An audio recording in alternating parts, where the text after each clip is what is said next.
একসাথে সহাবস্থান করতে পারে না, করা সম্ভব না। একই জায়গায় আলো আর আধার যেমনি ভাবে একসঙ্গে থাকতে পারে না। যদি আলো আসে অন্ধকার পালিয়ে যায়, আর যদি আলো আসে তাহলে অন্ধকার পালাতে বাধ্য। আর যদি অন্ধকারের রাজত্ব কায়েম করতে হয় তাহলে আলো নিভাতে বাধ্য। কিন্তু আলো জ্বলবে আর অন্ধকারও সেখানে থাকবে, এটা কখনোই সম্ভব না।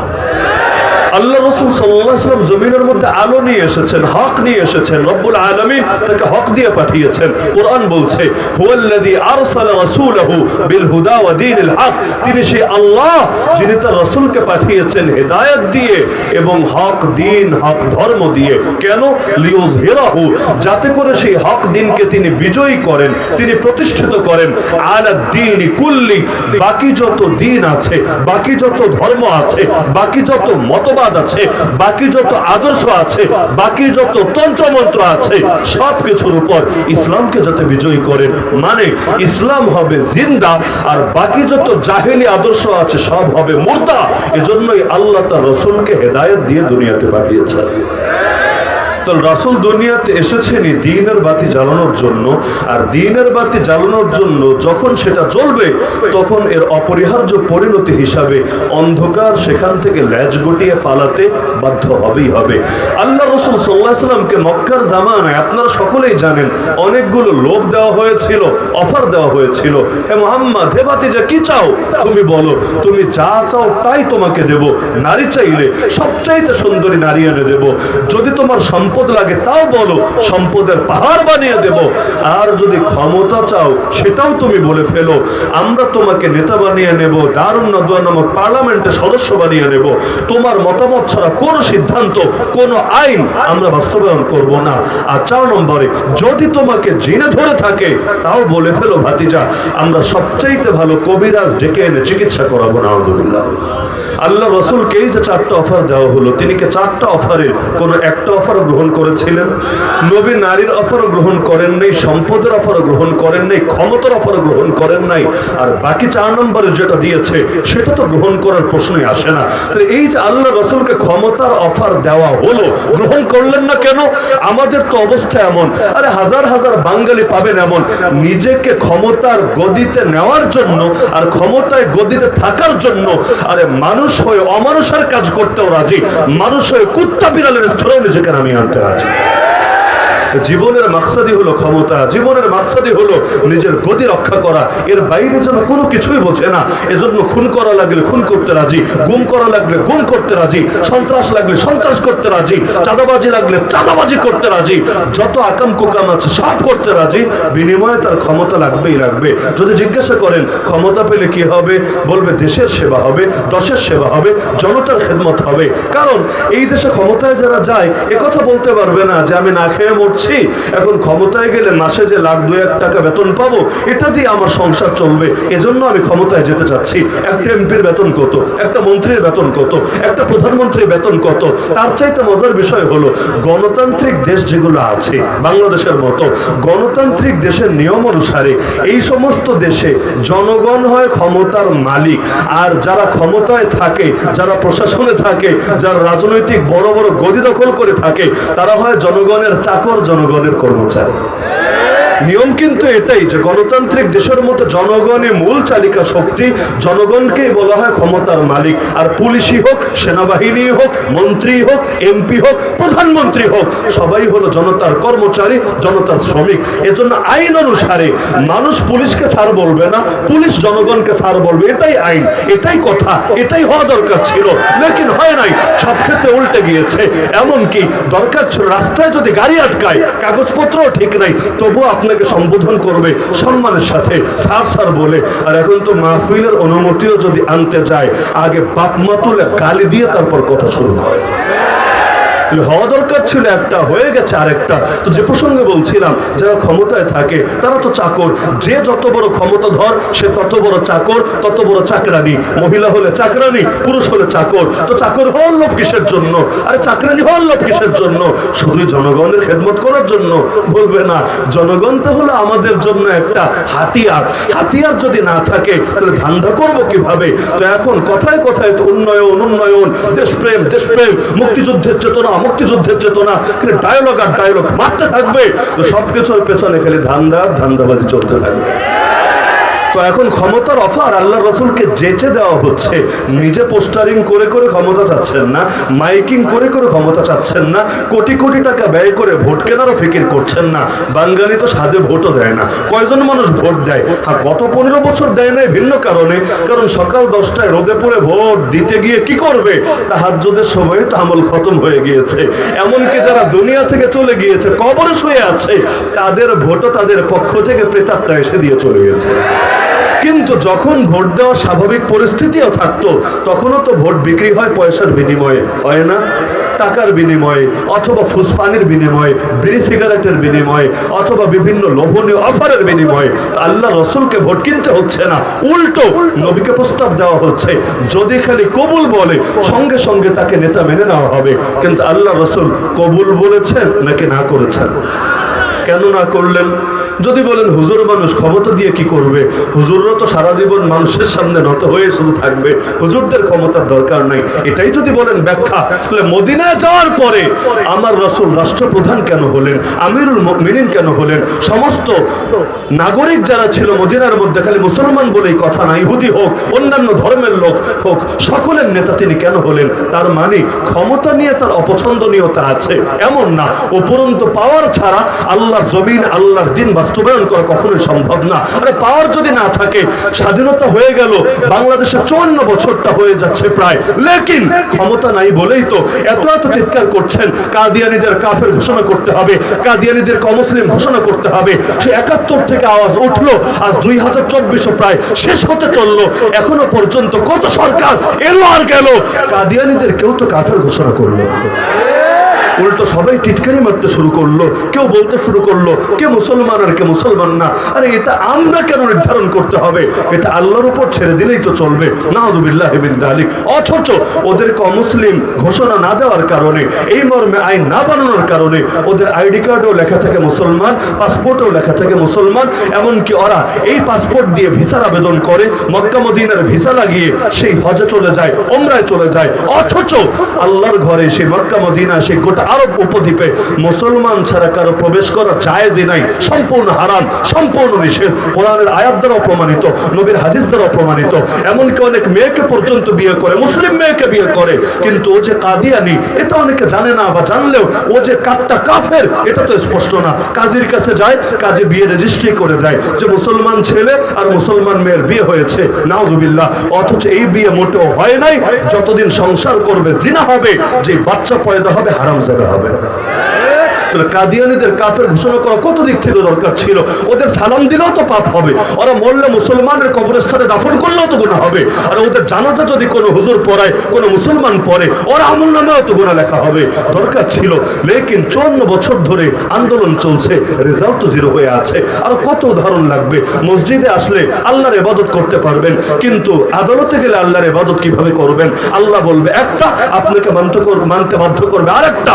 আপনি যদি বিচারকের সামনে বলেন আল্লাহর আইন চাই, আল্লাহর আইনে বিচার চাই, বিচারক আপনাকে বলবে তুই আদালত অবমাননাকারী, আইনের প্রতি অবজ্ঞা প্রদর্শনকারী, আরে তোকে এখন রাষ্ট্রদ্রোহী মামলা দেওয়া হবে, তোকে জেলের ভাত খাওয়ানো হবে। এই যে বাংলাদেশে আলেম ওলামাকে বছরের পর বছর জেল খাটানো হয়েছে, অপরাধ কি রে ভাই? কি অপরাধ? চুরি করেছে না ডাকাতি করেছে, খুন করেছে না ধর্ষণ করেছে, রাহাজানি করেছে না টেন্ডারবাজি করেছে, দেশের সম্পদ বাইরে পাচার করেছে নাকি বাংলাদেশ থেকে ভারতের হাতে তুলে দিয়েছে? কি করেছে? কেন তাদেরকে বারবার বারবার বারবার জুলুমের শিকার হতে হয়েছে? কেউ তো জান নিয়ে ফিরে আসতে পারে নাই, লাশ হয়ে বের হয়েছে। আর যারা জান নিয়েও ফিরে এসেছে, এত জুলুম হয়েছে এক একজনের উপর, বাকি সারা জীবন এই বোঝা তাদেরকে বহন করতে হবে। অপরাধ কি ছিল? অপরাধ তো একটাই, তারা কোরআনের কথা বলেছে, হাদিসের কথা বলেছে, দ্বীনের কথা বলেছে, শরীয়তের কথা বলেছে। কোন মানুষ নামের কিছু অমানুষের আদর্শের সঙ্গে, ওদের বানানো আইনের সঙ্গে এটা সাংঘর্ষিক হয়েছে। বাস, এখন আল্লাহর কথা কেন বললো? এজন্যই শয়তানের দালালরা তাদেরকে জেলে ভরে রেখেছে। তাহলে আল্লাহ রাসূল সাল্লাল্লাহু আলাইহি ওয়াসাল্লাম তিনি ক্ষমতার প্রতি অনাগ্রহী ছিলেন বা অপছন্দ করতেন, বিষয়টা এমন না। বরঞ্চ মক্কার সময় তিনি ক্ষমতায় যাননি কেন? একমাত্র কারণ, গেলে হক আর বাতিল মিশিয়ে ফেলতে হবে, আলো আর অন্ধকার একসঙ্গে চালাতে হবে। বলবেন কিভাবে?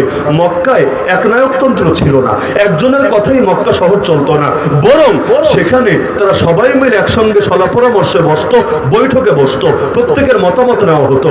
আবু জাহাল মত দিত, আবু লাহাব দিত, উতবা দিত, শাইবা দিত, আবু সুফিয়ান দিত, ওমর দিত, খালিদ বিন ওয়ালিদ দিত।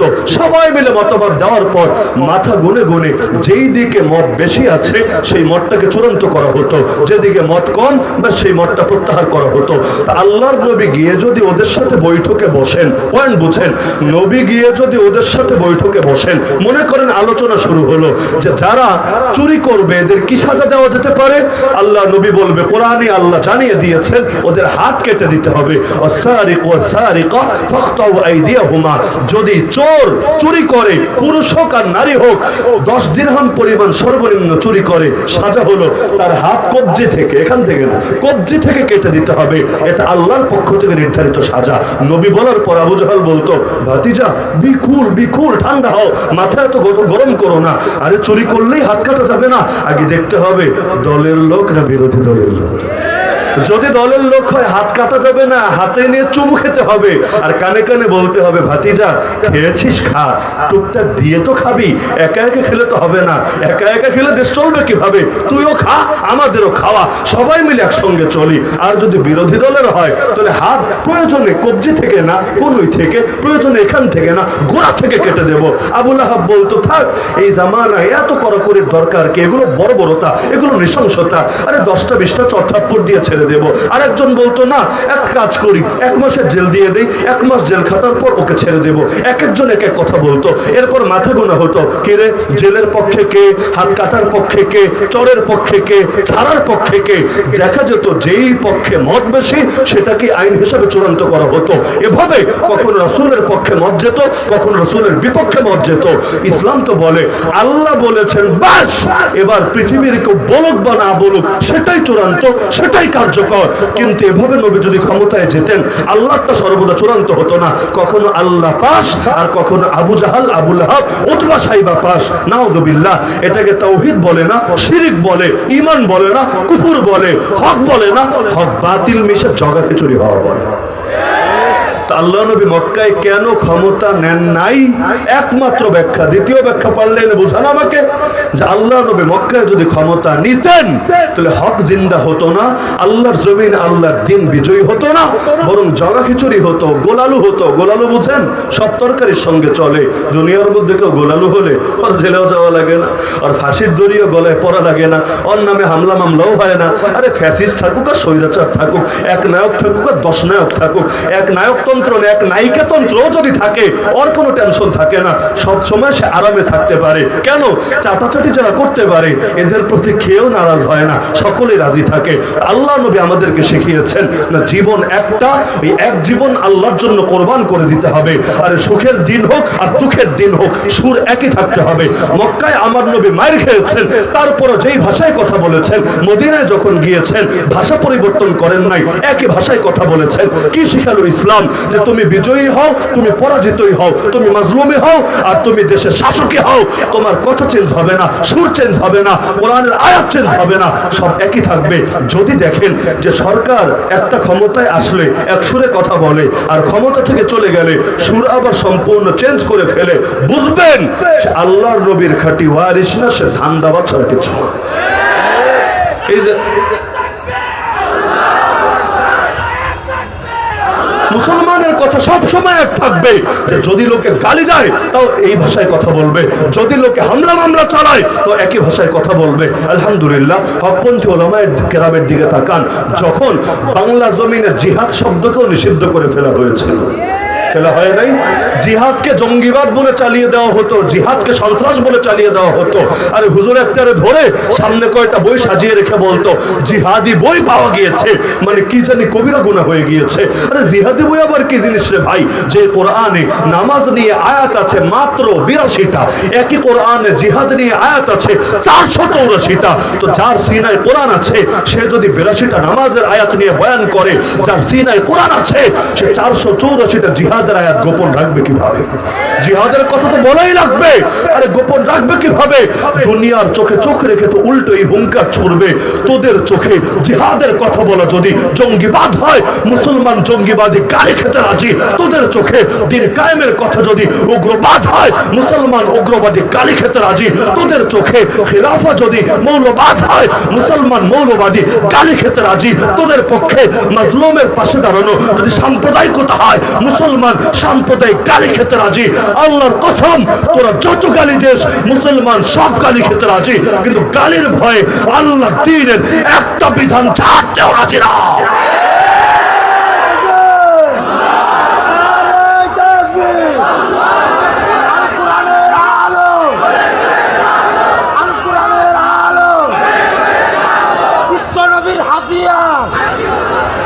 বিশ্বনবীর হাতিয়ার, আমসবীর তলোয়ার, নারে তাকবীর। কত বড় দুঃখের কথা! কোরআন যে আমানত আমাদেরকে দিয়েছে, আল্লাহ রসুল যে আমানত আমাদেরকে দিয়ে গিয়েছেন, সাহাবায়ে কেরাম রক্তের বিনিময়ে যে আমানত ধরে রেখেছেন, দুনিয়ার বাতিলের গালির ভয়ে, হামলা মামলার ভয়ে মুসলমান সে আমানত ছেড়ে দেবে? আল্লাহ নবীর এক সাহাবী ছিলেন যার নাম জাফর রাদিয়াল্লাহু আনহু, বাবার নাম খাজা আবু তালেব, অর্থাৎ আলী রাদিয়াল্লাহু আনহুর ভাই। এক জিহাদের মধ্যে আল্লাহ নবী তাকে সেনাপতি বানিয়েছিলেন। তার হাতে ছিল ঝান্ডা। জিহাদের ময়দানে তৎকালীন যুগে পতাকা হাতে রাখা লাগতো। কেন?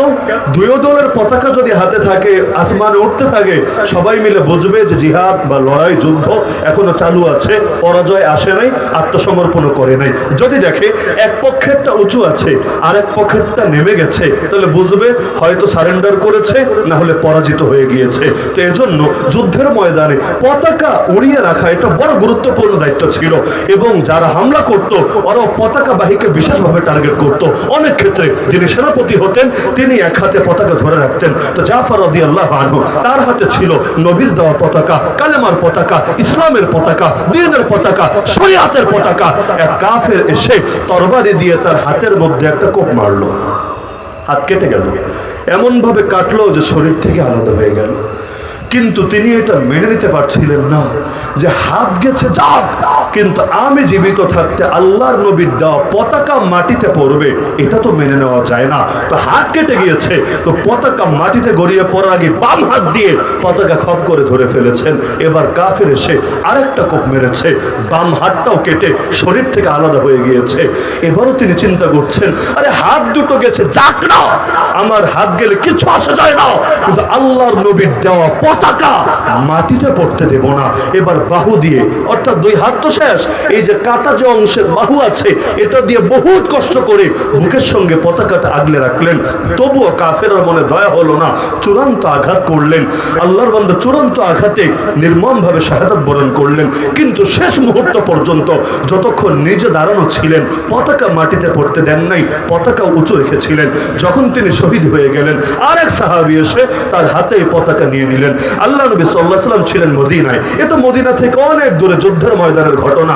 লেকিন আল্লাহ নবীকে দুনিয়ার কেউ এসে খবর দেওয়া লাগে নাই। আল্লাহ রাব্বুল আলামিন জিবরিল আমিনকে পাঠিয়ে দিলেন। জিবরিল আমিন ওহী নিয়ে আসলেন, এসে আল্লাহ রাসূলকে জানালেন। আল্লাহ রাসূল মদিনার মসজিদে সব সাহাবীকে একত্র করলেন, একত্র করে একটা ভাষণ দিলেন। তার মধ্যে নবী বললেন, আরে আমার জাফর আল্লাহর জন্য দুটো হাত কুরবান করেছে, বিনিময়ে আমার আল্লাহ জান্নাতের মধ্যে জাফরকে দুইটা ডানা দিয়ে দিয়েছে।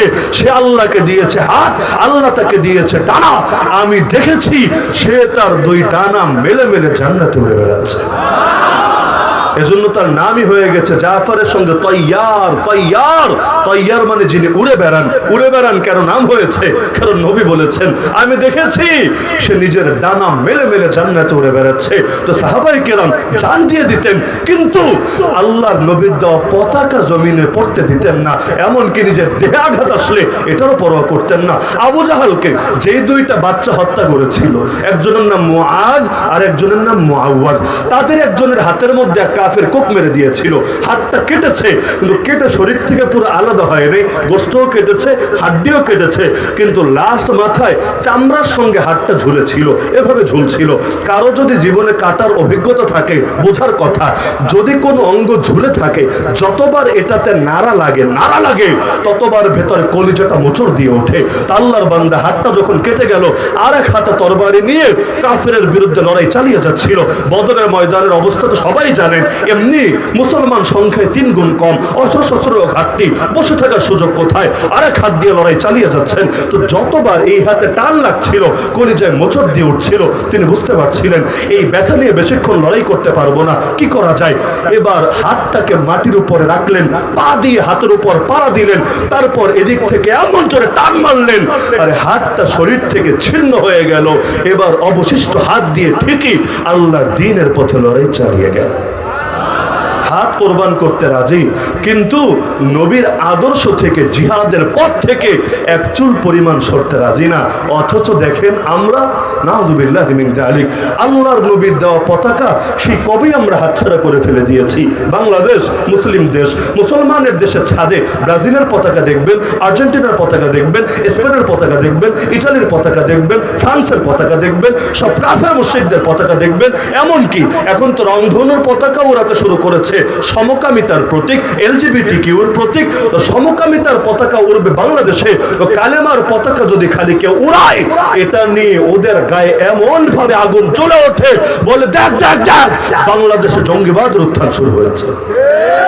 কোন একটা পতাকার গায়ে কালেমা লিখলেই সেটা তোদের চোখে জঙ্গিবাদ হয়ে যাবে, আর কালেমা না লিখে ওই গেদের যদি সাইন এঁকে দেয় রংধনু, ব্যাস সেটা পবিত্র হয়ে যাবে। নাউযুবিল্লাহি মিন যালিক। রিমান্ডে পর্যন্ত আমাদেরকে এটা নিয়ে বহুত পেরেশান করেছে যে আপনাদের মাহফিল অনেক সময় কেন দেখি কালেমার পতাকা ওড়ে, আবার সাবিলুনা সাবিলুনা আল জিহাদ আল জিহাদ এই স্লোগান কেন দিয়ে থাকে? এগুলো বলতে কি বোঝায়? আমি স্পষ্ট প্রশ্ন করেছি, কালেমার পতাকা মানেটা কি? কালেমার পতাকা কোনো দলের পতাকা না, কালেমার পতাকা কোনো সংগঠনের পতাকা না, কালেমার পতাকা কোনো ধারার পতাকা না, কালেমার পতাকা তো কালেমা ওয়ালার পতাকা।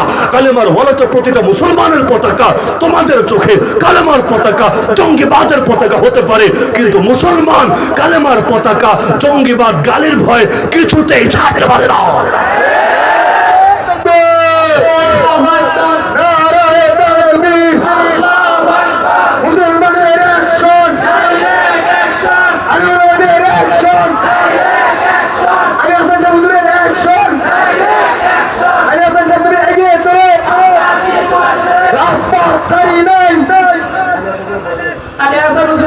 আমাদের সকলের একটা বিষয় খেয়াল রাখা দরকার যে হক আর বাতিল মিলেমিশে চলতে পারে না।